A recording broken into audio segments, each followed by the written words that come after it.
وبغض النظر عن ذلك فأن طائر الطوقان أطلق هجومه الجوي.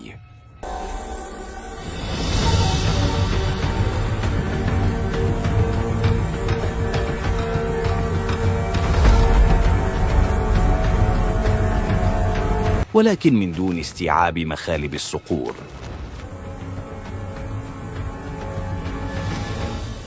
فإنه ينتهي في الإحباط. حان الوقت للنظر في تكتيك أكثر ملائمة لأجهزته.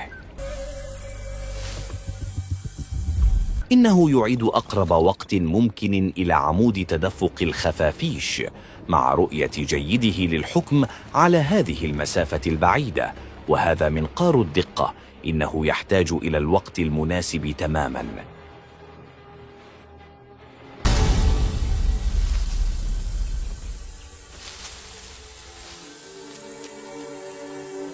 إنه يعطي الصيد الأول لشريكته.